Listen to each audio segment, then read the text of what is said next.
Dans le cadre de la réponse, on s'est posé la question de savoir comment on pouvait au mieux supporter l'équipe qui était en place et comment on pouvait assurer que la réponse qu'on avait vocation à mettre en place puisse être mise en place rapidement. On est sur une zone restreinte, avec une densité de population qui est déjà importante. On a 500 000 personnes qui sont arrivées sur cette zone. On va avoir un appui d'urgence de première nécessité, ce qu'on appelle le kit dignité. On va avoir dedans des objets de premier secours, des seaux, des savons, des contenants pour la cuisine, des couvertures, ce genre de choses. Une moustiquaire aussi, parce qu'on est vraiment dans une zone où il y a énormément de moustiques. On va avoir en complément de ce kit dignité un kit abri qui va être composé de 2 bâches, de cordes et d'adhésifs pour faire un abri sommaire à ces familles qui arrivent et qui au final n'ont vraiment rien parce qu'ils viennent à pied d'une zone où ils sont en général chassés avec violence. Et donc on arrive avec une première aide.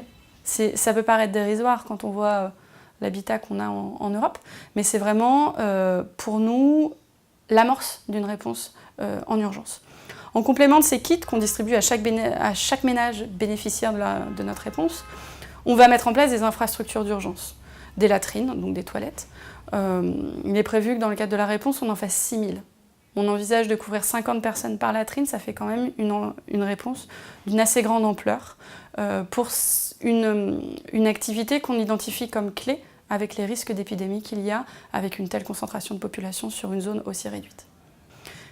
Et donc nous, notre enjeu, ça a été de trouver sur un bâti qui est extrêmement réduit, une zone d'entreposage assez importante pour accueillir les 10 000 kits qu'on va avoir vocation à distribuer, ainsi que les 5 500 kits abris. J'ai accompagné l'équipe dans le redimensionnement des moyens qu'on avait à disposition pour la réponse. On a identifié une ferme piscicole pour nous servir d'entrepôt. C'est un bâtiment qui peut paraître extrêmement vétuste, mais c'est quelque chose qui est hors d'eau, dans une zone où il y a des rizières partout et donc des besoins de drainage. Donc c'était pour nous presque une solution clé en main.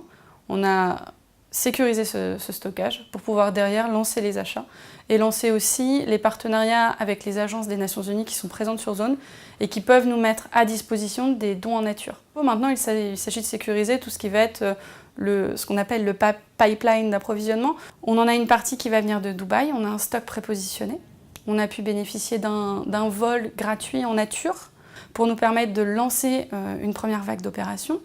Par la suite, on a sécurisé un achat à l'international, mais qu'on envoie par fret maritime. C'est vraiment le genre d'opération sur lesquelles on peut jouer sur les 2 tableaux, à savoir répondre extrêmement rapidement en utilisant le fret aérien, mais aussi le fret maritime qui peut venir dans un second temps, qui est moins cher et qui du coup nous permet d'avoir une réponse dans le temps qui s'écoule. On ne peut pas tout distribuer d'un coup et donc ça nous permet derrière de faire face aux besoins opérationnels qui ont lieu sur le terrain.